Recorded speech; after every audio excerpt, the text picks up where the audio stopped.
चले एक और करते हैं क्वेश्चन बैंक। इसी के आगे लिख रही हूं अब मैं बच्चों, कॉरपोरेशन टैक्स। हमें अपना पर्सपेक्टिव नहीं, हमने तो दिया है यानी फर्म्स ने तो दिया है, लेकिन गवर्नमेंट के लिए इनकम है, आए दिन होता रहता है। रिसीट आ गई तो अब देखना है कैपिटल रिसीट या रेवेन्यू। ना एसेट में चेंज है ना लायबिलिटी, तो रेवेन्यू रिसीट। और आगे इसके रीजन में मीनिंग दे दिया रेवेन्यू रिसीट का। सब्सिडीज आए दिन खर्चा है, ना एसेट में चेंज है ना लायबिलिटी में, तो रेवेन्यू एक्सपेंडिचर। अच्छा, स्कूल बिल्डिंग बता चुकी हूं, capital expenditure. Amount borrow, borrowing करी है, पैसा आया है तो रिसीट है, कैपिटल रिसीट या रेवेन्यू। मैम क्योंकि लायबिलिटी बढ़ी है तो कैपिटल रिसीट, क्योंकि लायबिलिटी बढ़ी है। नेक्स्ट, लाइसेंस फी मिली है, गवर्नमेंट का पर्सपेक्टिव है ना, गवर्नमेंट को मिली है, मिली मतलब receipt, capital receipt revenue receipt. आए दिन मिलती रहती है, R for revenue, R for recurring, ना एसेट चेंज ना लायबिलिटी चेंज, तो revenue receipt. Sale of asset by the government, asset में चेंज आ रहा है, एसेट बिक गए, गवर्नमेंट को पैसा आया है, एसेट कम हुआ है, तो capital receipt. Construction of bridges, government ने ब्रिज बना के खर्चा किया, अब सोचना है कैपिटल एक्सपेंडिचर या रेवेन्यू एक्सपेंडिचर। बड़ा खर्चा है, ब्रिज बना दिया, एसेट बन गया, तो एसेट इंक्रीज, तो कैपिटल एक्सपेंडिचर।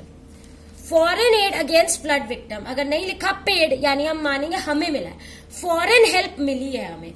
बच्चों क्या एसेट लायबिलिटी में चेंज है, बच्चे कहते हैं मैम लायबिलिटी बढ़ गई। बच्चों नाम देख लो जरा, नाम क्या है, एड। एड मतलब हेल्प, मतलब चैरिटी, उसे वापस थोड़ी चुकाना होता है जो लायबिलिटी कह रहे हो। ये तो फ्री का पैसा मिल गया, हेल्प मिल गई आपको, आपकी कंट्री में बाढ़ आई, आपको हेल्प मिल गई, आपके पास पैसा आ गया। पहली बात, ना एसेट चेंज ना लायबिलिटी, तो ये रेवेन्यू रिसीट है बच्चों। Clear. Fees of government college, आए दिन मिलती रहती है, फीस कलेक्शन होता रहता है, पैसा आया है, रेवेन्यू रिसीट, क्योंकि ना एसेट बढ़ा है ना लायबिलिटी। Is this clear? देख लें एक बार, फिर हम आगे बढ़ते हैं इनके डिफरेंस पे। करें, अब आते हैं, थॉट्स भी करा रही हूं, पहले कुछ डिफरेंस कर रहे हैं। इन ही के डिफरेंस यानी कैपिटल एक्सपेंडिचर और रेवेन्यू एक्सपेंडिचर डिफरेंस करें।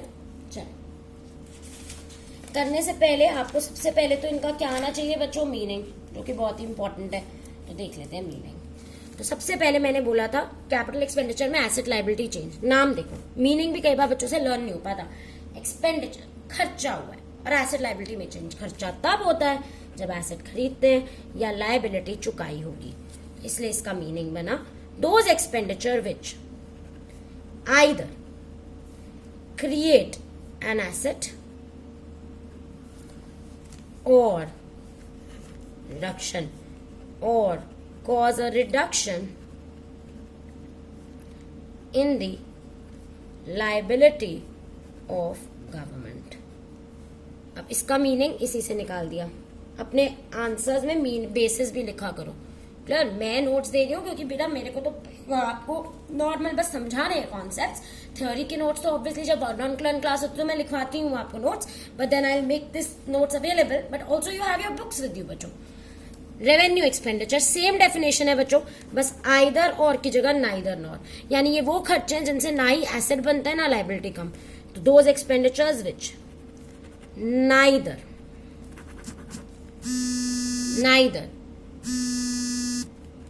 create an asset nor cause a reduction in the liability of government। Clear? Meaning clear? अब आते हैं नेचर। तो कैपिटल वाले खर्चे रेकरिंग नहीं होते, बार बार नहीं होते, तो ये होता है नॉन रेकरिंग इन नेचर, रीअकर बार बार नहीं होंगे। और रेवेन्यू वाले आए दिन होते रहते हैं, सैलरीज आए दिन गवर्नमेंट को देनी पड़ती है, बार बार देनी पड़ती है, पीरियोडिक देनी पड़ती है, सब्सिडीज भी।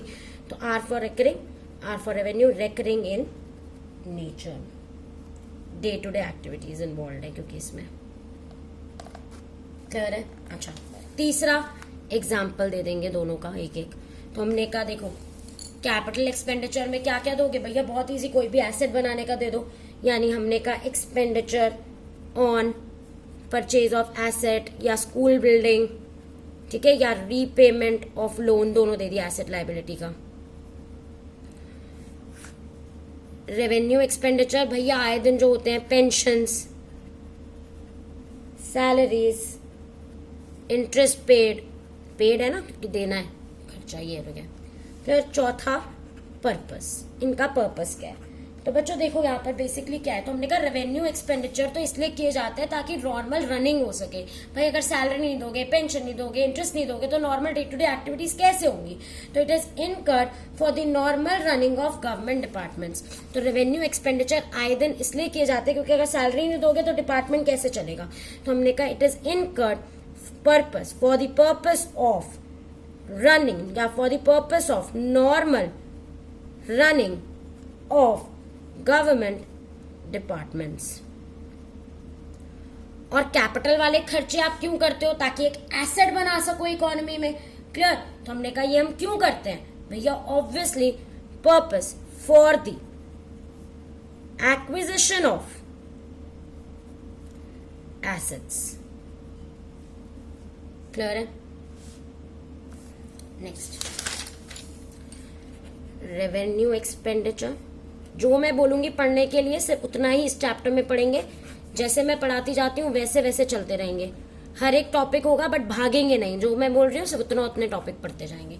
रेवेन्यू एक्सपेंडिचर और आई एम वेरी सॉरी, हमने रेवेन्यू एक्सपेंडिचर कैपिटल एक्सपेंडिचर कर लिया है।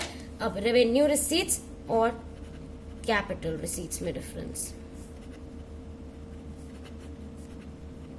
पहला मीनिंग तो देखें ध्यान से, हमने क्या बोला, पैसा कब आता है भाई, रिसीट पैसा तब आएगा जब एसेट बिकेगा या उधार लोगे, लाइबिलिटी बढ़ेगी। तो those receipts which either create liability, देखें, और दोनों चीजें नहीं, या तो ये होगा या वो, एक ही चीज हो रही होगी ना, या तो एसेट या लाइबिलिटी, और cause a reduction in the assets of the government. अब यहां देखेंगे रेवेन्यू रिसीट से ना ये होगा ना ये, नाइदर नॉर, तो which neither create liability nor cause a reduction in assets of the government. Clear है आपको मीनिंग। तो बच्चों ये जब आप फ्लो चार्ट बना लोगे ना तो आपके लिए मीनिंग इजी हो जाएगा।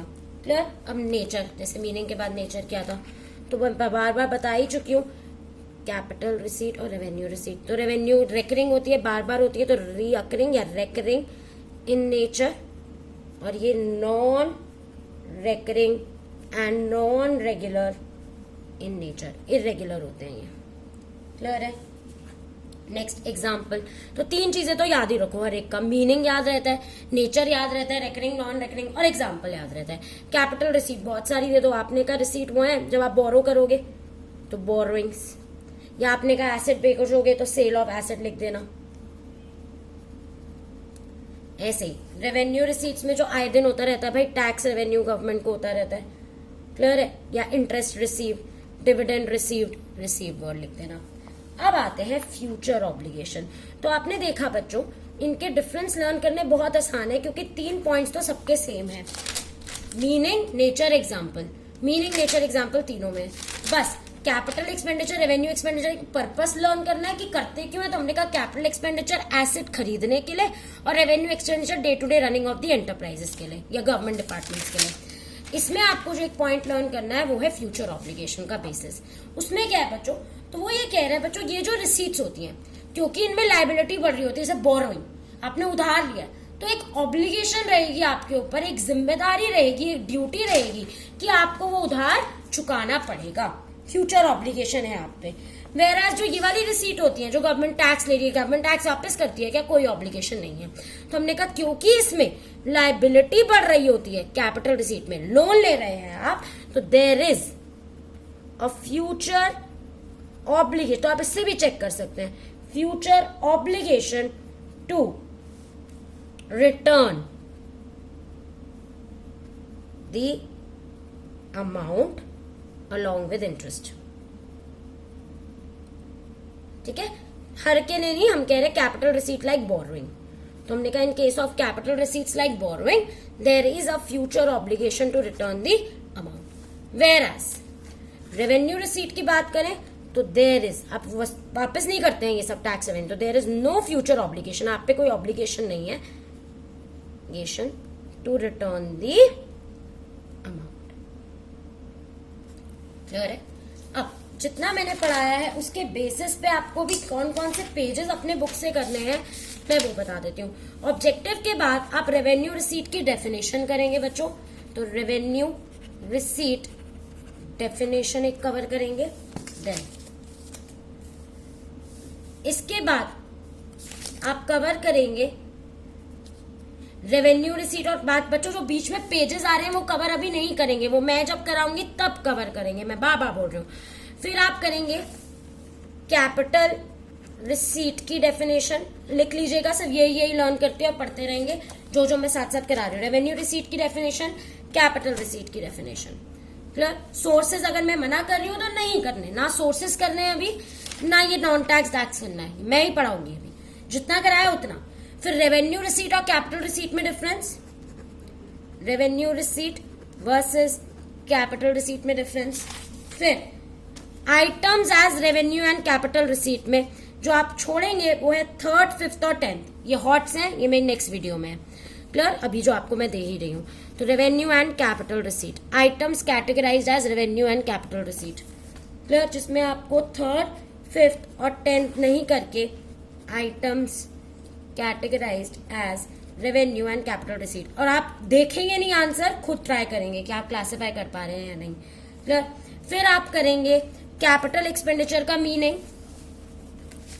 क्लियर? कैपिटल एक्सपेंडिचर का मीनिंग, सिर्फ मीनिंग। फिर रेवेन्यू एक्सपेंडिचर, कैपिटल एक्सपेंडिचर का डिफरेंस।